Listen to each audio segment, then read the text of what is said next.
Gracias por sumarse a esta invitación a ser parte de la Cruzada 2025. Vimos que había muchas estudiantes. Las cátedras libres son una de las actividades que hace la universidad de extensión, o sea, es poner el conocimiento científico a disposición de todas las personas y que no queden recluidas en el ámbito académico, ¿no? Porque muchas veces quienes tenemos el privilegio de transitar y habitar las universidades creemos que son para quienes estudiamos en las universidades, pero estas cátedras lo que hacen es precisamente socializar este saber y difundirlo. Gabriela, que es quien hoy va a estar inaugurando este encuentro, tiene un extenso currículum.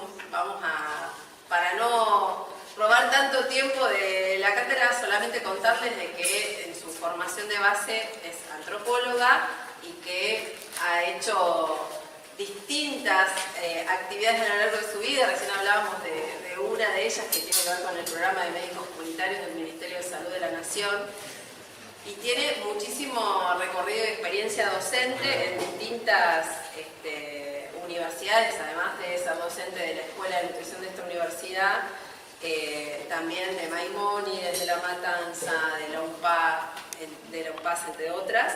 Y además de su formación de grado, tiene distintas formaciones de posgrado en antropología, en salud social y comunitaria y en antropología alimentaria, ¿sí? Y nos acompaña desde los inicios de la cátedra, y la idea de hoy era compartir este encuentro que forma parte de uno de los ejes. La cruzada la solemos dividir en ejes que son como grandes temas que vamos abordando a lo largo de los encuentros. Y precisamente que abre la cursada es el eje sociocultural, antropológico, que también tiene una mirada atravesada por géneros, ¿no? Bueno, entonces ya Andrea me dijo, yo soy tan prolija que apenas puse el título en la primera diapositiva, y como verán, la gente del norte argentino sabe que tradicionalmente consume coca. ¿Por qué no verlo? ¿Sí? Esta señora está tomando Coca-Cola y estas mujeres están haciendo un pollo a la Coca-Cola, porque es una receta muy típica del norte argentino. Después vamos a retomar cómo llegamos a esta situación, ¿no?, de globalización. Era así como para poner un desmadre. Cuando yo hago así, para poder entrar. Claro, para que vean por dónde voy. Entonces, cuando dijiste el norte argentino, yo pensé que ibas a referirte a la hoja de coca. Es que yo empecé con esa ironía, que consumen coca. Está claro que consumen coca, también mastican coca. Pero no sabía que tanto como nosotros. Bueno, en todos lados. A ver, hoy en día ya vamos a ver, la globalización hace que la globalización y alimentación moderna y modernizada hace que las poblaciones indígenas de nuestro país consuman ultraprocesados, consuman Coca-Cola, consuman, digamos, los pueblos, por lo menos a los que yo tuve acceso, que eran muy alejados supuestamente, estaban con encima menos saneamiento que el nuestro. Bueno, la ciudad de Buenos Aires está bárbara de limpia, pero suponiendo que estuviera limpia, los pisos, las calles de barro, están llenas de papeles de golosinas y de latas de cosas de duraznos y tomates y guiso que les dan en lata, sea por asistencia social o sea por que es lo que hay, que no le dan ni a los perros para comer. La gente te dice, esto es horrible, nosotros no lo comemos. Y por ahí es lo único que les llega con algo de carne, con albóndigas. No lo van a comer porque les parece horroroso.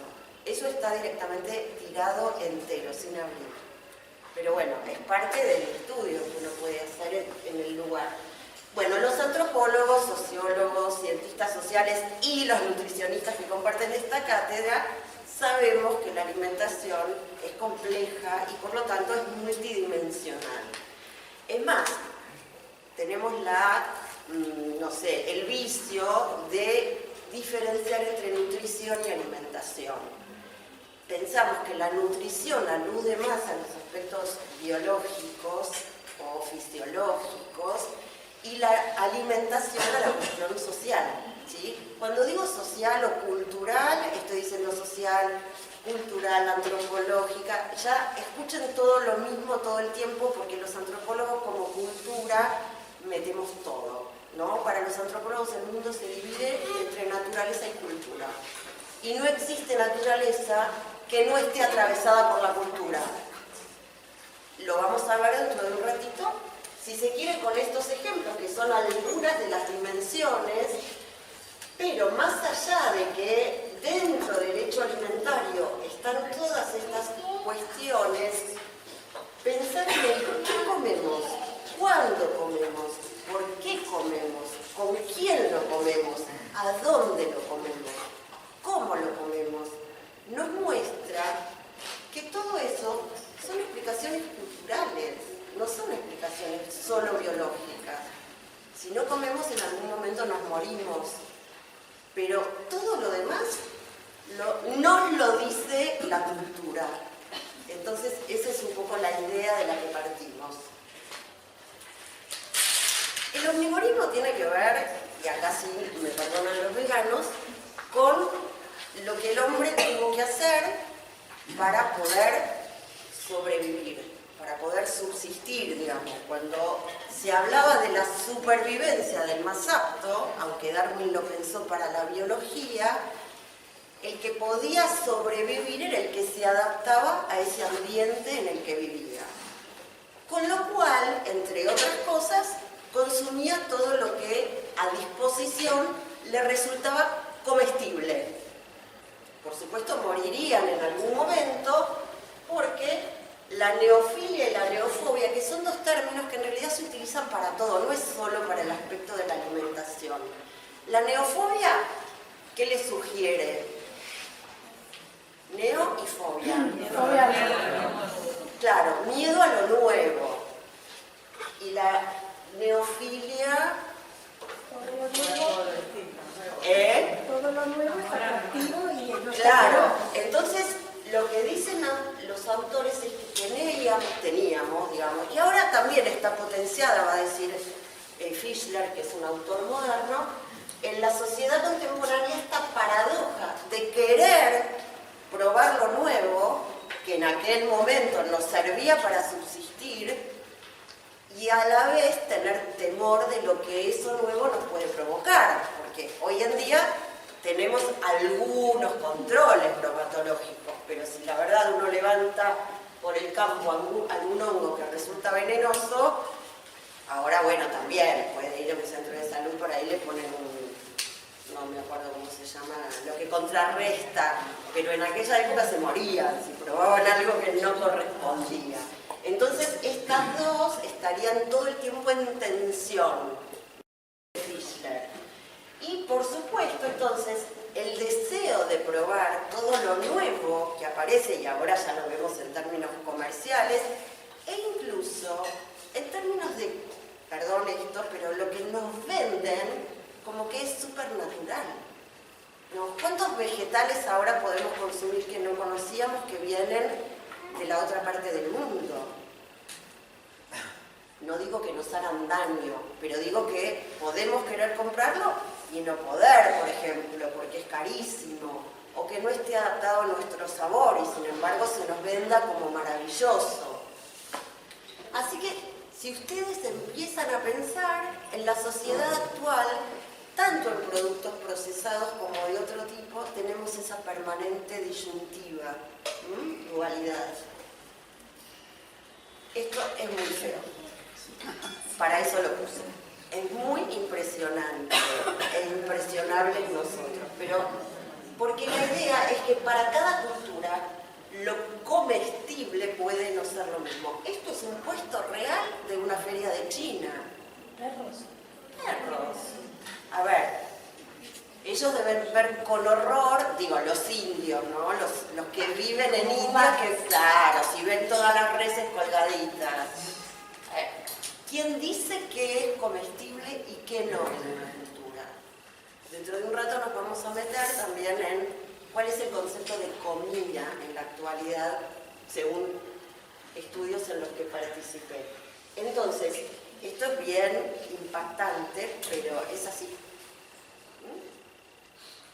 se están comiendo al perro Bobby y no les produce nada, porque es la proteína que tienen a mano, digamos. Si algo hay, es que en todas las sociedades, en todas las culturas, hay la necesidad de proteína. Y cada cultura ha buscado y consume la que más a mano tiene.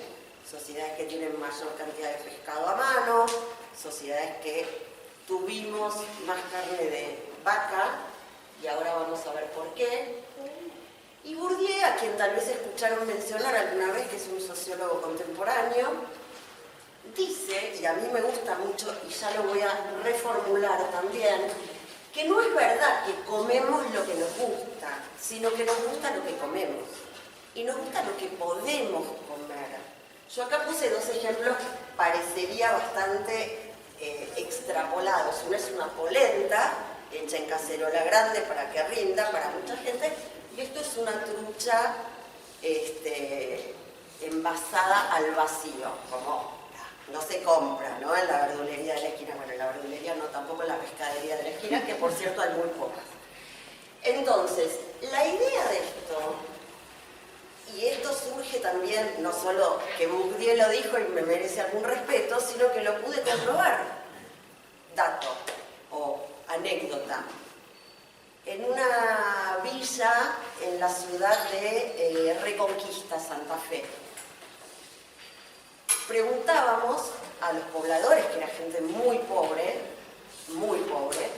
que tenían apenas algún que otro fuego para prender, por supuesto no de gas natural, ni siquiera de garrafa, era usar un rayo, una rueda de bicicleta como parrilla, ponerle abajo el fuego y ahí se sostenía la comida, digo, cualquier cosa que sirviera de parrilla la utilizaban.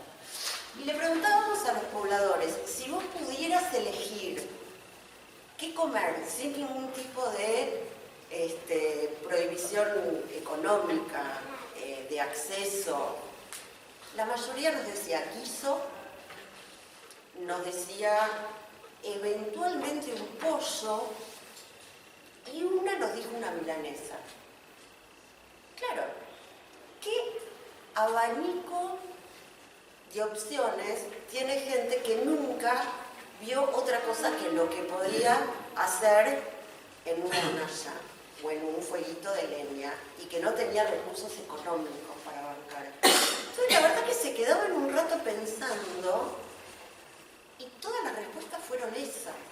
Hasta que un pibe joven, que era muy el líder de la comunidad, me dice sushi.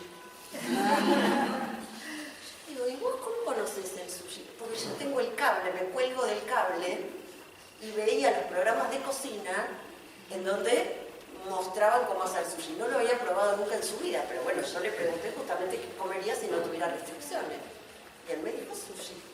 Pero es maravilloso, porque esto es, nos acostumbramos a que nos guste eso, porque eso es a lo que tenemos acceso y lo que comemos todos los días. Farmer y Armagelló son dos autores también franceses que han encontrado más de 20 funciones de la alimentación, como para mostrar todo esto que la alimentación nos brinda, además del hecho de ayudarnos a reproducir nuestras células. Yo siento que más de una se subsume en otra. No sé, no me gusta leer PowerPoints, así que si ustedes quieren, en algún momento denle a ustedes una leída y si alguna les llama la atención, si alguna les parece digna de enfatizarse o de comentar o preguntar qué quiere decir, los invito a que lo hagan. Esto tiene que ver con pensar en este proceso de hominización, como su nombre indica, es el proceso en el que nos convertimos en hombres homo sapiens, si no empecemos ahora con o sea, no es una cuestión feminista, no es que no la defendamos la causa, pero bueno. La hominización, por supuesto, estuvo acompañada de la alimentación y de los cambios en la alimentación, porque no hubiéramos sobrevivido, sino... Lo que se dice que fueron ventajas adaptativas tiene que ver, que a veces se confunde, con cuestiones externas. ¿Sí? Las ventajas adaptativas fueron genéticamente modificaciones que se dieron y que subsistieron y por eso hicieron que nos podamos convertir en bípedos, que somos los que podemos caminar en 2 pies o 2 patas al principio, porque nos fuimos enderezando, enseguida va a aparecer un cuadrito. Entonces, la bipedestación, ¿qué es lo que permitió? La liberación de las manos, para hablar por celular en el auto y no distraerse. Entonces, la liberación de las manos, esto ya lo vieron en socioantropología, los que cursaron, la liberación de las manos permitió además que, yo digo ensayo y error, pero lo ideal sería pensar en la dialéctica. ¿Se entiende lo que digo cuando hablo de dialéctica? No me voy a meter a hablar de Hegel, pero digamos, tener manos libres y poder empezar a perfeccionar las herramientas que al principio fueron muy rudimentarias y empezaron por ser piedras afiladas, al principio sin afilar, ¿no? Se mataban los animales tirándole un cascote, después empezaron a afilar las piedras, se convirtieron en raederas que fueron como cuchillos que permitían además sacarle la piel a los animales, cosa que servía también para cubrirse. Y así sucesivamente. Esa praxis, ¿no? La mezcla de práctica y teoría, diría el marxismo, generó además la posibilidad de la encefalización. ¿Qué es la encefalización? El desarrollo del cerebro. Y otra vez, para ese desarrollo del cerebro hizo falta de la ingesta de proteína animal, porque era la que podía dar la cantidad de, los nutricionistas lo sabrán decir mejor que yo, como de calorías en este caso, que el cerebro, que era un órgano que era caro en cantidad de calorías, que necesitaba muchas calorías para funcionar, tuviera un aporte contundente. Entonces, se acortó el intestino para que esa carne fuera más digerible y pudo, de alguna manera, migrar esa cantidad de calorías que se utilizaban en el proceso digestivo al cerebral. No me pregunten mucho más, pero más o menos la idea es esa. Entonces, la encefalización a su vez nos permitió en esa dialéctica ir perfeccionando más lo que ya podíamos ir haciendo, porque al tener un cerebro más grande, podíamos ir, entre comillas, razonando mejor, pónganle. A algunos se les achicó después, ¿vieron? Pero se supone... La sexualidad continua, ¿qué nos diferencia de las hembras mamíferas no humanas? Es reproductivo nada más. Tiene que ver solo con la actividad de... Claro. Claro, las hembras no humanas mamíferas emanan, digamos, emiten esa... ¿cómo se llama? Hormona. Las feromonas, y los machos las perciben y pueden tener criaturas. Las mujeres podemos hacer lo que queramos en este momento.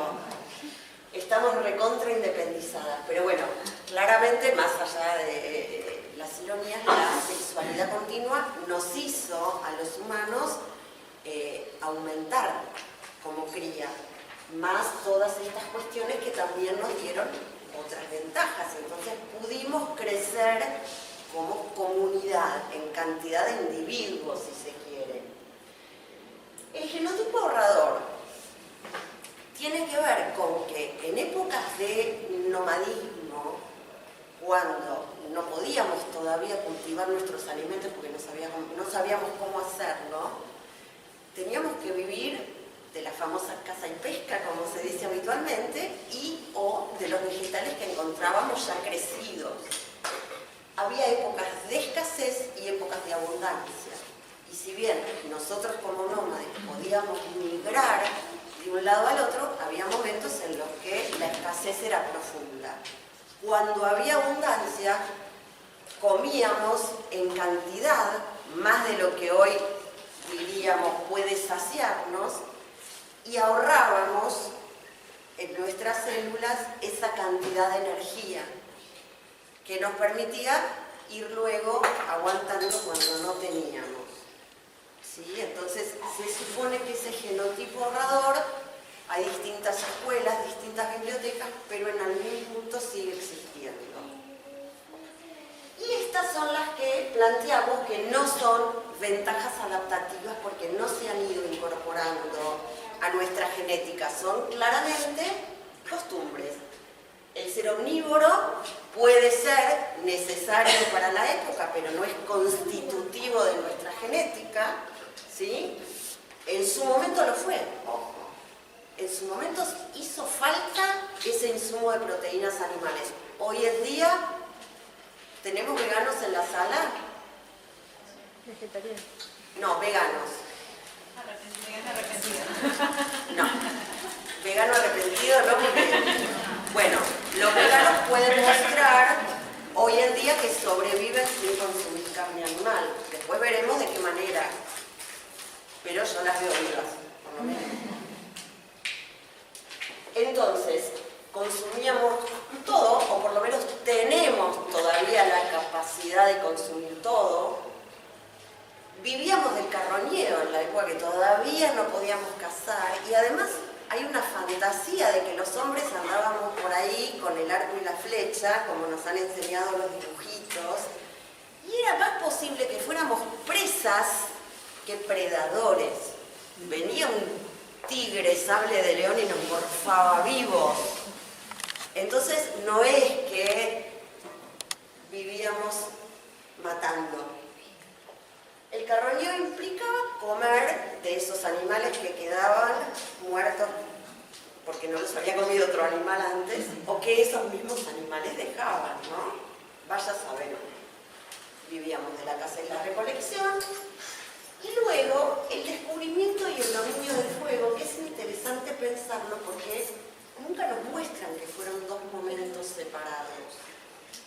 Hubo un primer momento de descubrimiento del fuego. Piensen que si uno estaba en medio de la caída de un rayo, o lo mataba o me miraba cómo se incendiaba algo.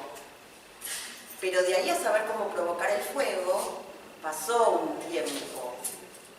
Si ustedes ven la película La Guerra del Fuego, que es bastante antigua, un poco lenta y larga, los estoy entusiasmando un montón, muestra cómo entre grupos de todavía simios intermedios serían en una escala homínida.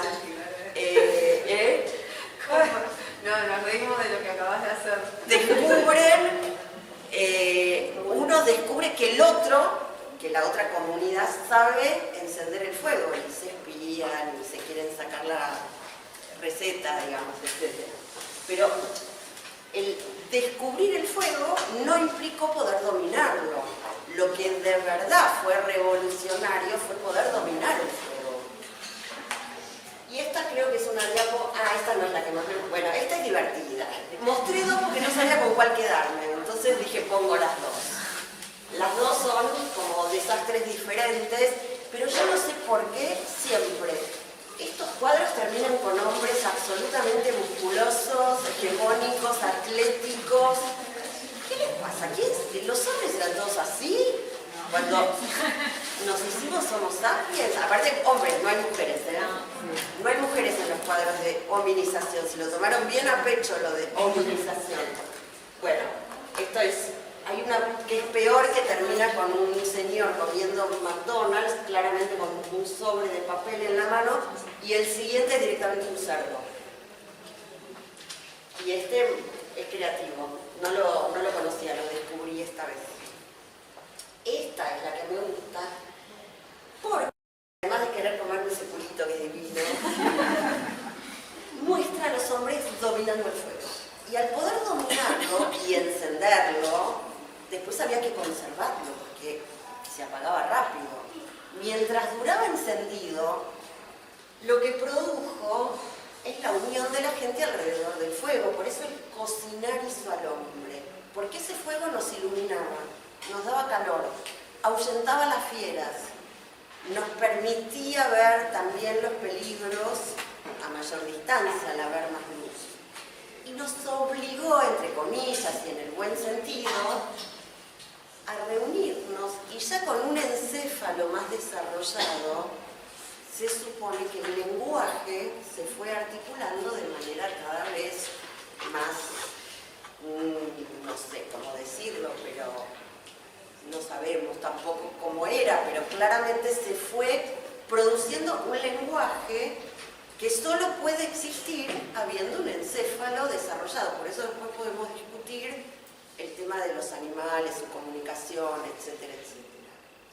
Esto, entonces, es lo que además nos diferencia de los otros mamíferos, digo, por dar como una escala de animal más parecido a nosotros, o como nosotros, porque somos mamíferos. Somos los únicos que cocinamos los alimentos, los únicos animales que cocinamos nuestros alimentos. Por eso el alimento es algo cultural. Se los dejo pensar. Para hablar de periodos bastante, si se quiere, específicos, el siguiente hito dentro de la alimentación fue el neolítico, hace aproximadamente 12.000 años, o sea, bastante reciente para el periodo anterior, que había comenzado, no sé, el primer bípedo que se descubre es hace 3,5 millones de años aproximadamente, en África. O sea que tuvimos un trecho y aquí empezamos a poder domesticar la naturaleza, a cultivar, por supuesto, ensayo y error, y después a cosechar, lo que nos produjo también el sedentarismo, porque teníamos que quedarnos a cuidar los alimentos que cultivábamos. Entonces no nos podíamos ir lejos. Y además teníamos a mano el alimento, no teníamos que salir a buscarlo. Con el tiempo también se empezaron a atar animales, crearon los cercos, digamos, porque se podía entonces consumir la leche de los animales porque se los tenía a mano. Eso fue dando una cantidad de desarrollo que también permitió que la población se multiplicara, porque estando en un lugar concreto, se dice que estábamos mucho más, no solo juntos, y eso daba la posibilidad de cuidar esos suelos, sino que esa posibilidad a su vez trajo aparejado el detrimento de la variabilidad. Cuando circulábamos encontrábamos mayor cantidad de variables, de variantes, de todo tipo. Cuando nos quedamos sabíamos cultivar algunas cosas. Eso produjo también cierta fragilidad en la población, porque además una de las primeras cosas que se domesticó fueron los cereales. Y los cereales, como ustedes saben o sabrán, o se van a enterar ahora, son hidratos de carbono que pueden dar saciedad, pero no son demasiado o no completos, nutritivamente hablando. Entonces, hubo territorios que consumían básicamente lo que se llamó el stable food, que era como la comida principal y un complemento al lado, y la comida principal solían ser los cereales. Con lo cual, si ustedes recuerdan alguna imagen, yo ahora no puse, la verdad me olvidé, de las Venus neolíticas, ¿vieron alguna vez? Sí. Bueno, que son ánforas directamente, con unas carnes así. Bueno, carnes por cereales, les valga la paradoja, pero se supone que fue una época de mucho engorde. Las poblaciones se engordaron respecto de lo que venían consumiendo, porque estaban más quietos, y eso que no se quedaban delante de la computadora todo el día, estaban quietos en un lugar, pero consumían muchos hidratos de carbono. Y surgen muchas nuevas enfermedades por esta cercanía, por este quedarse viviendo todos juntos, mayores contagios, cercanía a ríos que ya se empezaban a contaminar, porque como la población no iba de un lado al otro, estábamos en un territorio más acotado. Algunas desventajas. Ahora vamos a ver todas las demás, porque hay más. Alimentación moderna. ¿A dónde dirían ustedes que es esto? Coto. En el Coto. ¿Quién da más? Lugares. ¿Eh? Exactamente. Yo se las hice así sofisticada porque yo no tengo los anteojos, así que si ustedes se acercan van a ver que hay escrito en árabe, francés, inglés, digamos, a propósito me divirtió esto de que fuera una mezcla y nadie lo adivina nunca. Esto es Marruecos. Una góndola de Marruecos. Podría ser, como bien dice Perla, en cualquier parte del mundo, porque por suerte Kellogg's está en todas partes. Sigamos. Lo que decimos es que con la alimentación moderna sobreviene la gastroanomia, para jugar con el término de gastronomía. ¿Y qué es la gastroanomia? Ustedes que saben de etimología. ¿Qué es la anomia? La falta de normas. Por más que digan que tenemos muchas normas a la hora de comer, la verdad es que la alimentación moderna ha desbaratado todo por una cantidad de cosas, ¿no? Desde lo que otra vez Fischler llama la gramática culinaria, como que eso que organizaba, esta serie de normas que organizaban nuestros consumos, se desvanecen, se deshacen. Va a haber nuevas igual. Yo no creo en la aculturación como término. No me gusta, no es que no creo, me parece que no define nada, porque decir que no hay cultura o decir que no hay reglas, no es cierto. En todo caso hay nuevas reglas y diferentes, quizás más difíciles de identificar, de estandarizar, de describir, ¿no? Entonces tal vez ya no hacemos 4 comidas diarias pensando en Occidente, porque sabemos que hay lugares en donde no se comen 4 comidas diarias, o 6 si lo siguen a Cornillot y hacen las colaciones. Y las comidas principales se desplazan en algún momento a un picoteo constante, porque la familia, entendida como la occidental y cristiana, que se sienta a comer en la mesa y se cuenta lo que hicieron durante el día, ya no existe, ¿no? Aunque no se vea televisión como antes, esa fantasía de que, ay, ¿qué hiciste hoy? ¿Cómo te fue en la escuela y en el trabajo? Y todos charlábamos de nuestro día maravilloso, no está más. Cada uno come a la hora que puede, cuando llega, se calienta rápido o no, etcétera, etcétera. La jornada laboral en realidad rige nuestros horarios cuando antes era al revés, ¿sí?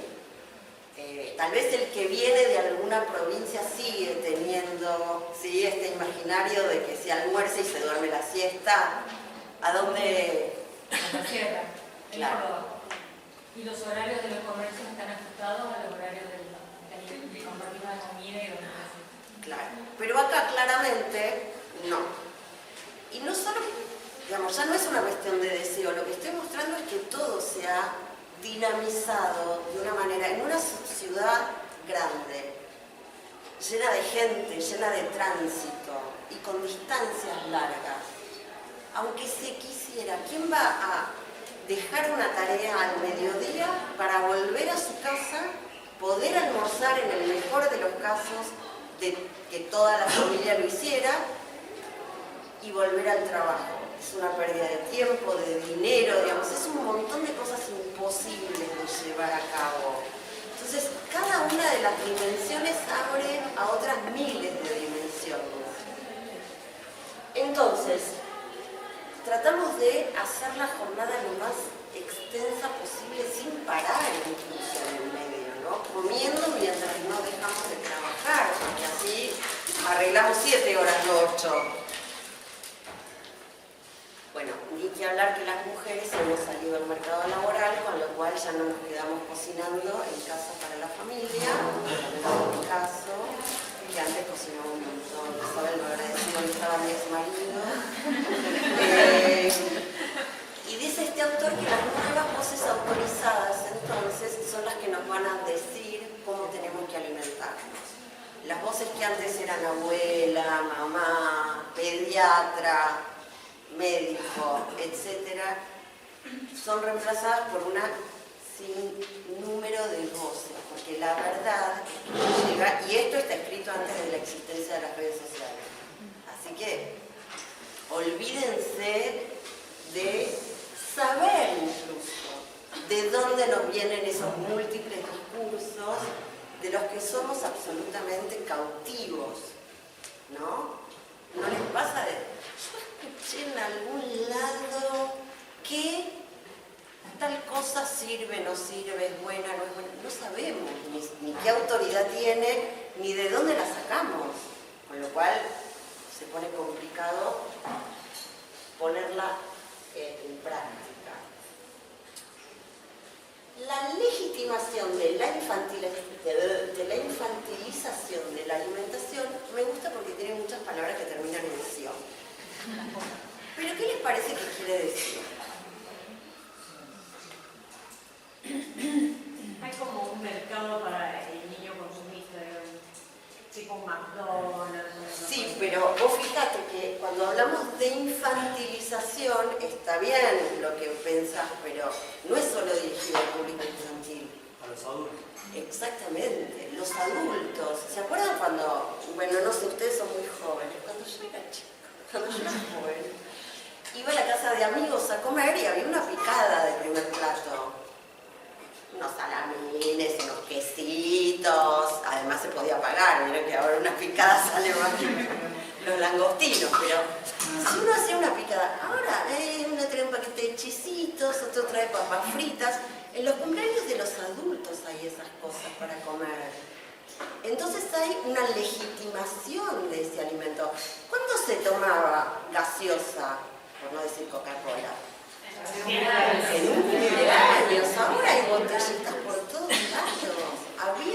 Eso estaba acotado a un momento. Entonces, esto está ya legitimado para todos, grandes y chicos, porque a los grandes, entre comillas, nos resuelve un montón de cosas. Porque si yo invito amigos, ya no tengo ni que cortar el salame ni el quesito. Abro un paquete de alguna porquería de esas y comen todos.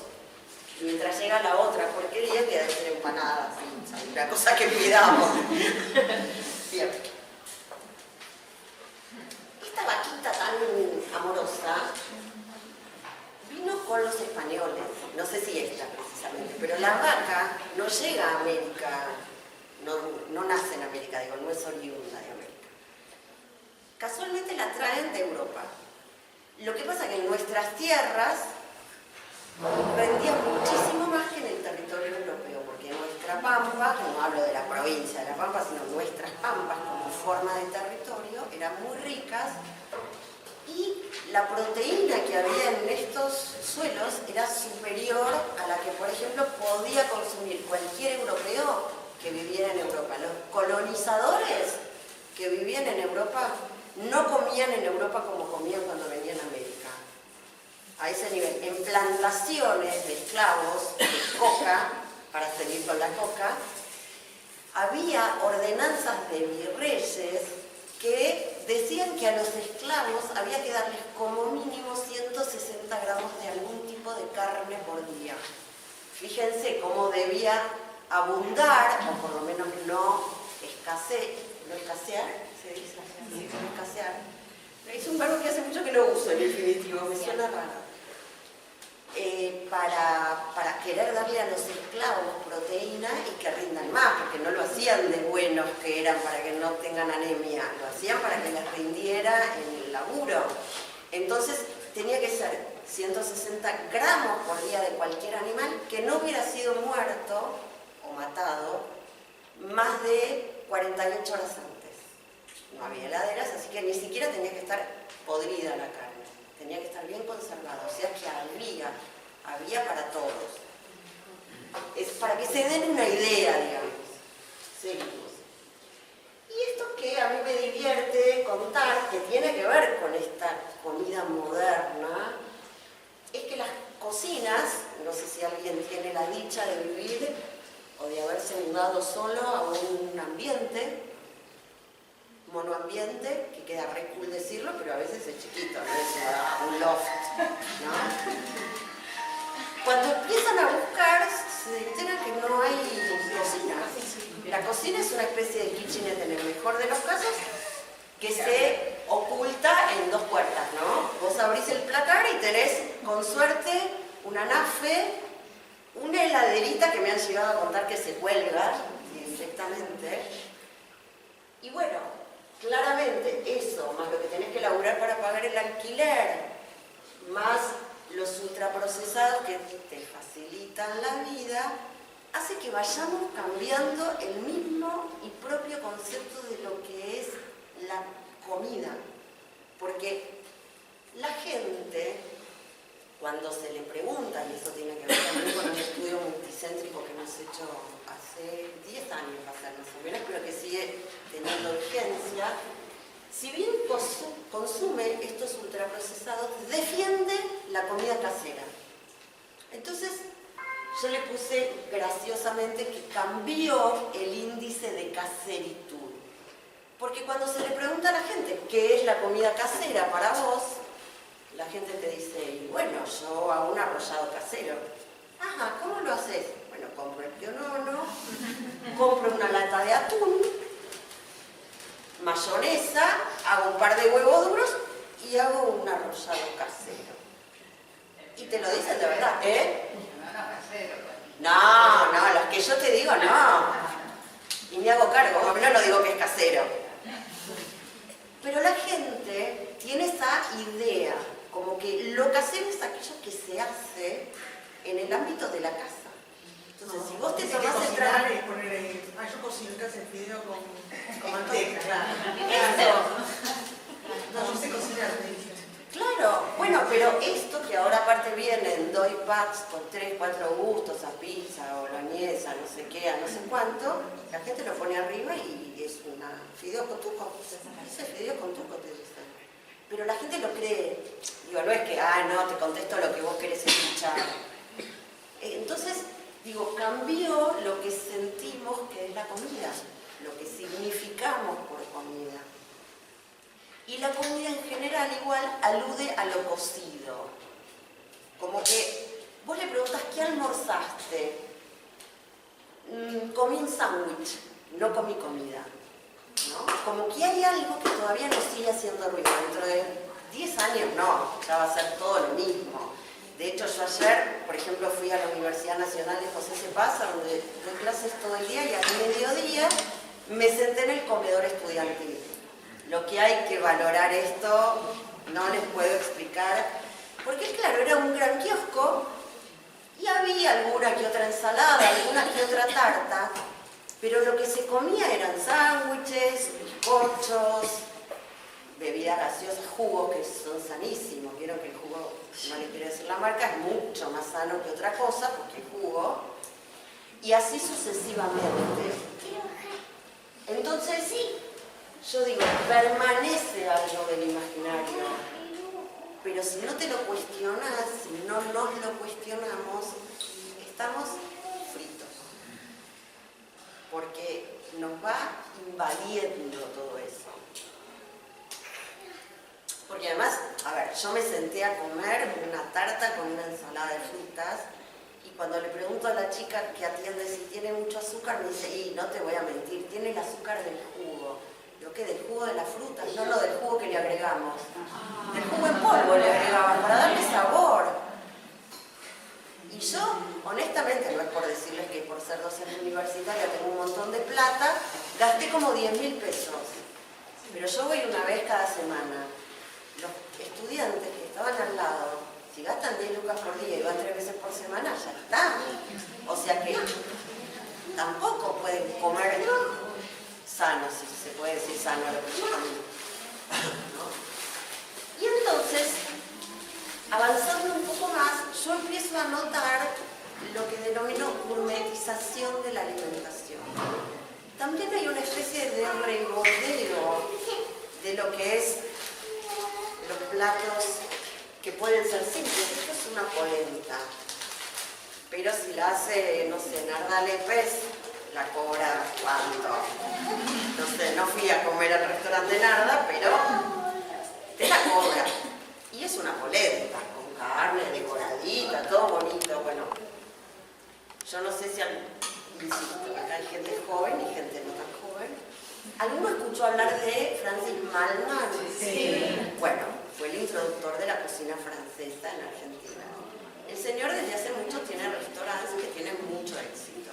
Había abierto uno, me acuerdo, en Figueroa Alcorta, perdón, Salguero y Figueroa Alcorta, en la cuadra de, no sé si ubican el Alcorta, el Paseo Alcorta. Pero de esto les hablo hace 30 años, yo había nacido pero poquito. 40, no puedo calcular. Me acuerdo que había puesto un pizarrón y decía polenta con osobuco y salía como si yo les dijera ahora 40.000 pesos. Era polenta con osobuco. A ver, en el bodegón de la esquina me lo cobran 10, pero Mallmann podía. Ahora es el plato gourmet, donde vas a un lugar caro, el osobuco te lo preparan de una manera que lo pagas una fortuna. Exactamente. Por eso quise mostrar esto que es Y una antes era la polenta. comida de los pobres, por decirlo de alguna manera. Por eso hablo de una gourmetización, porque hay como un regodeo de cómo te puedo mostrar las cosas de manera que terminan no siendo accesibles tampoco, porque si un plato de polenta, hoy día nadie, hay gente que no puede ni eso, pero como que esto es obsceno. Bien, sistema alimentario insostenible en medio de una crisis civilizatoria que creo no tengo que explicar, ¿no? Porque acá estamos hablando de alimentación, hay guerras, es un mundo horrible que nos rodea. Seguimos. Esto también tiene que ver con lo que nos venden en forma de producto, porque la comida claramente es hoy en día, o los alimentos, una mercancía más. Y me parece que una pseudo-night y esta cabeza llena de hamburguesas da un poco la gráfica de eso, ¿no? Cómo el alimento ha pasado a ser una mercancía. Y entonces, en el marco de esta hiperglobalización, las fuerzas del comercio son las que se imponen lejos de lo que es la comida local, que antes, o los alimentos locales, para volver a esa distinción entre la comida como alimento elaborado y los alimentos en sí mismos, que además han dejado de ser los naturales, porque hasta los alimentos que antes se vendían en las llamadas dietéticas, ahora ya no se venden a granel, todo está en pasado. Las dietéticas se llaman tiendas de alimentos. Vieron que ya son tiendas naturales, todas son green algo. No existe la dietética. Yo vivo en un barrio lleno de tiendas rechetas. Cada vez que le digo a mi hijo, che, voy a la dietética, mamá no es una dietética, me dice. Y a mí me parece más fácil porque decir, me voy a la tienda de alimentos a comprarte las nueces que tanto te gustan, qué sé yo. Suena ridículo, pero es así. Entonces, este alimento además, claro, nosotros comemos sushi. ¿Qué teníamos que ver nosotros con el sushi? Con un salmón contaminadísimo, productos, saben ustedes bien, de los criaderos, que no son ni rosas, porque lamento decirles que el color rosa se lo daba cuando consumían crustáceos y estaban sueltos en el océano. Ahora que no consumen crustáceos porque están en jaulas y se deforman todos porque son muchos en una misma jaula, les dan colorantes rosas para que parezcan salmón rosados. De hecho, muchas casas de sushi han empezado a utilizar trucha para no seguir consumiendo. Además, un salmón que no tiene gusto. No sé si les ha tocado probar salmón rosado últimamente, yo como todos los días. No tiene gusto, de verdad no tiene sabor y se deshace. No tiene consistencia, no estaba pasado. No tiene sabor. Entonces, acá vuelvo con no compartir la idea de aculturación. lo que se hace es que se redefinen esas culturas y esas tradiciones y se van creando nuevas identidades, lo que en antropología llamamos sincretismo. Se van fusionando, se van intercambiando elementos y alimentos, ¿sí? Digamos, ¿por qué alguno conoce bien la gastronomía, bien, o más o menos, la gastronomía peruana? ¿Por qué se fusiona tanto la gastronomía peruana y la japonesa, por ejemplo? Por un lado por la migración, pero por otro lado porque fueron compartiendo también alimentos que después, fíjense que los peruanos eran los únicos que consumían pescado crudo antes que llegara el sushi acá. ¿Y qué decía la gente cuando se encontraba con eso? Antes del sushi. ¿Cómo voy a comer pescado crudo? A ver si está contaminado. Claro, el sushi no. Pero el pescado crudo peruano puede ser, que ahora se me fue la palabra. El ceviche. Ceviche. Con limón. Que es mucho más rico. Mucho más rico, menos Vamos, tocado. mucho más rico. El ceviche que el sushi, pero bueno, eso es una idea mía. Y más barato de comer en un lugar peruano que tampoco se haya gourmetizado, porque encima ahora vas a comer comida peruana, en el abasto era baratísima y ahora te sale una fortuna.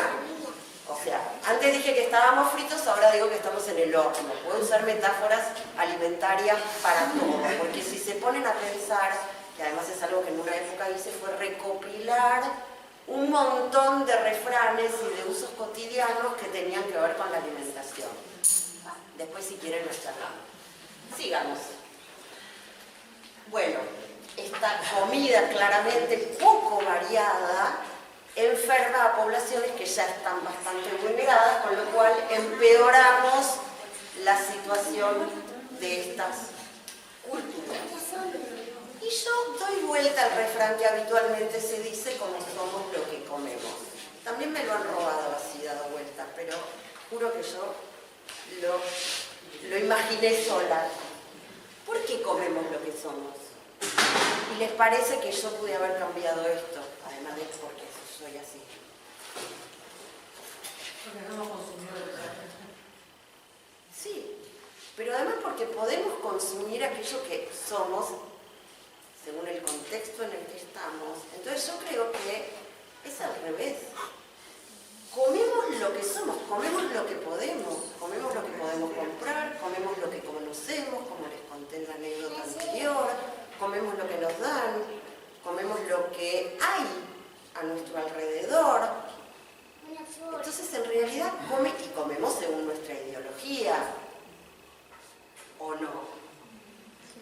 Lo que no consideramos comida no lo vamos a comer, no nos vamos a comer un perro en esta parte del planeta. ¿O sí?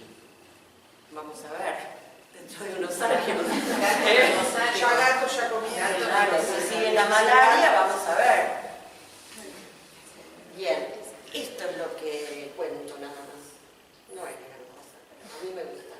Bueno, acá hay algunas imágenes de lo que puede ser la difusión de la comida en otros lugares. Esta foto es de Gloria Sammartino, la otra antropóloga que suele dar clase conmigo y que esta vez no pudo. Y acá hago una introducción al siguiente tema, que es que a partir de esta globalización y esta industrialización en el área de los alimentos, también, por supuesto, como en todas las industrias a partir de los años 60, 70 del siglo pasado, que parece un montón, pero nada, hace poco tiempo hay fusiones muy grandes entre empresas, tanto farmacéuticas como alimentarias. Incluso hay empresas que se dedican a las dos actividades, digamos, desde tirar agrotóxicos en el campo hasta después vender los granos o fabricar cosas con helios. Bueno, granos no, en este caso porotos, si es de soja.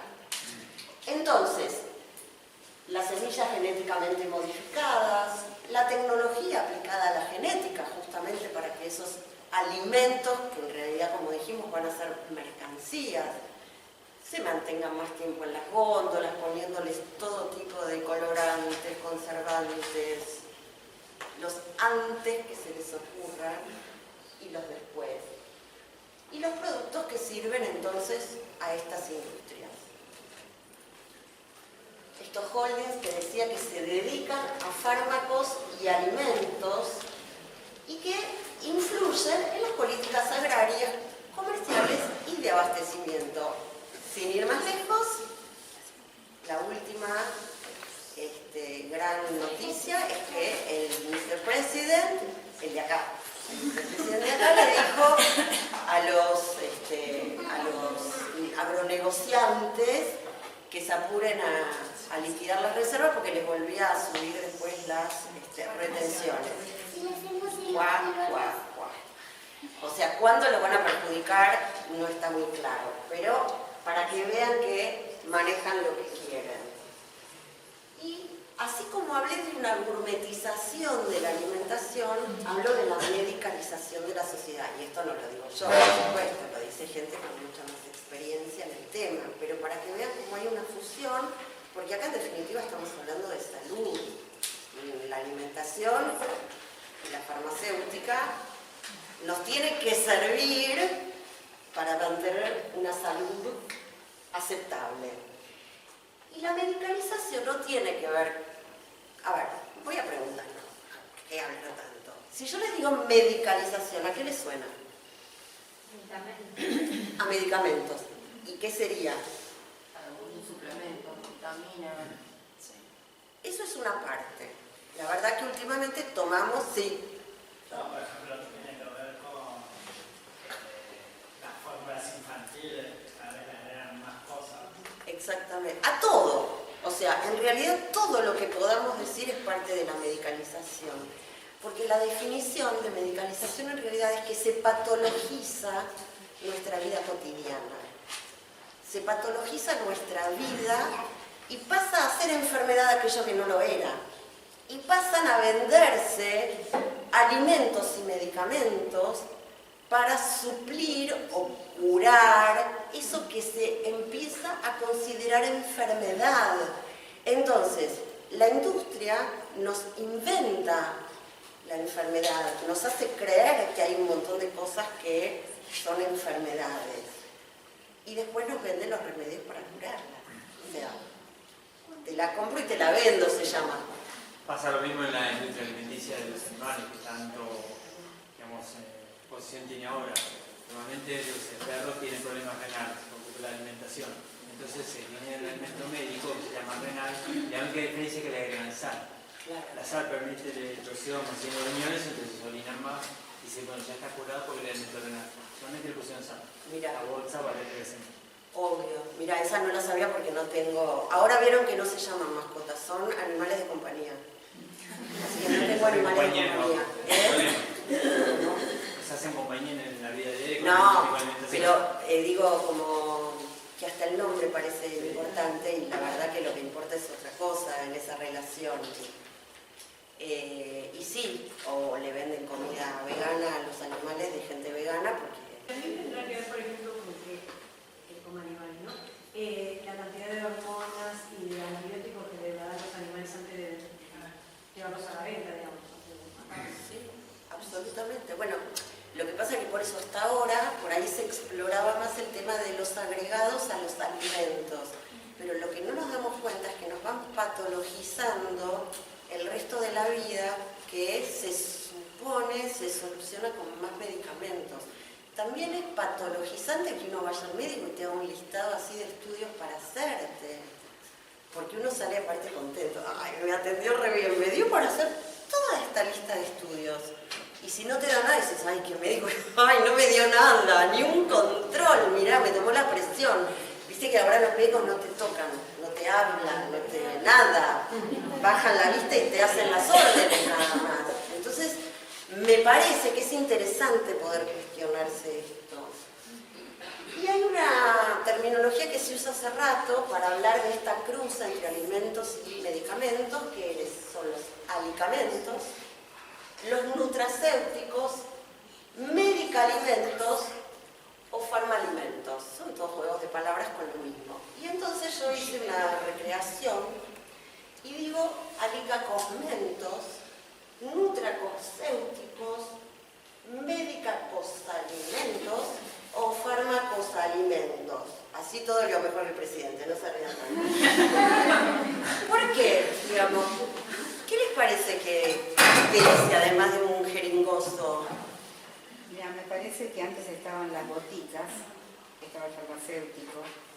Ahora entras a Pharmacity y tenés bolsitas de comida, leche para bebés, alimentos por ahí que los podés comprar en un almacén. Entonces es como una especie de shopping, ¿no? Donde en lugar de los remedios, o la venta de remedios, la expendia de remedios, está al final, pero antes para llegar ahí tenés cosméticos, tenés comida, tenés qué sé yo, un montón de chucherías. Y lo último, pues ya te digo, antes estaba la botica, estaba el farmacéutico. Hay un restaurante que se llama en Palermo, La farmacia. Que todavía guardan los frascos con los preparados, los estantes de madera, ¿no? Y había un experto en esto. Ahora no.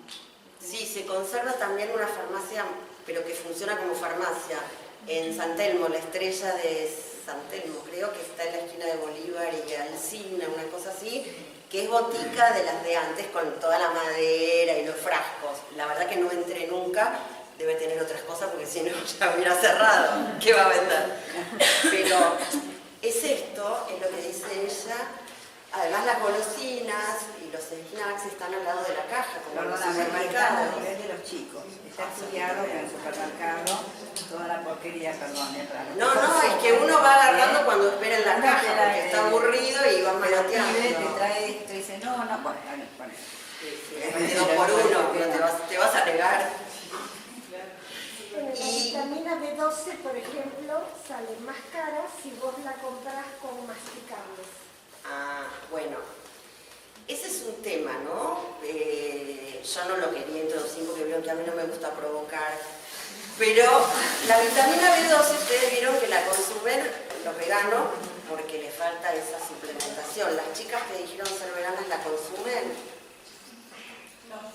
No. ¿Sí, no? Ok. La mayoría de los veganos la consumen. Es una trampita también, porque, digamos, nos estamos oponiendo a algo, ojo, no me meto con la cuestión ideológica de que les pueda hacer ruido el que consumamos animales, pero la B12, como todos los suplementos que hay, son carísimos. Y terminamos haciéndole un gran juego a la industria. Yo no sé, perdón, hasta dónde el veganismo en este momento no está promocionado por los grandes laboratorios. No se está generalizando porque además, esto es una opinión, pero sale también de estudios que hemos hecho, por un lado se proclama el cuidado del ambiente, pero por otro lado uno hoy en día compra todos esos alimentos envasados que son hechos por multinacionales, y multinacionales son Amazon, no es Arcor, que también es una flor de multinacional. Entonces hay ahí como un doble juego complicado, un doble discurso que me parece hay que pensar. Digo, queda mucho por pensar. Pero la B12 también se la dan a los animales porque ahora los suelos son malos, entonces bueno, de todos consumen también B12. Está bien. O sea, los que comen animales también lo consumen indirectamente. Está bien, y la cantidad de antibióticos que consumimos, Todo lo demás, olvidemos, no, dentro de poco de verdad que vamos a tomar un antibiótico para la faringitis y no te va a hacer nada. Pero, digamos, me parece interesante pensarlo. Y este juego de palabras tiene que ver con algo que empezó a destapar ella, que son los cosméticos. Digamos, los alimentos, los fármacos y los cosméticos hacen en este momento un triángulo perfecto para la industria, de la que somos consumidores completamente cautivos.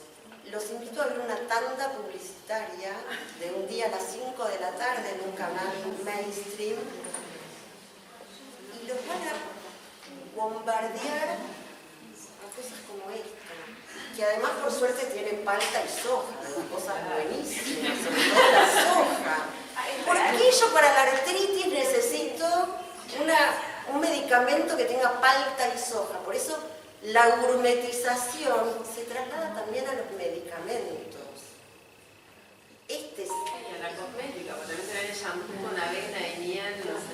Bueno, claro, por eso digo los cosméticos. Yo meto los shampoos en los cosméticos y la crema con ácido hialurónico. También es muy importante que lo recomiendan profesionales y eso es un circuito donde las empresas están metidas en las universidades y es el point para empezar a conversar todo esto. Muchísimo.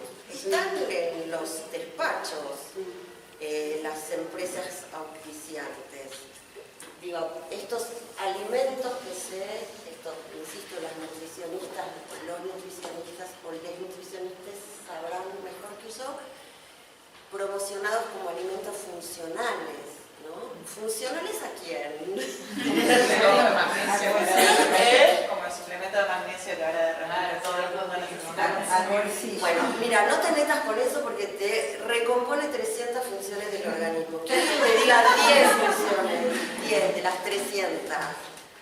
Bueno, lástima que no esté Maru, que iba a hablar de género después, porque cuando ven ese comercial, yo me castigo lindo, me encanta ver comerciales.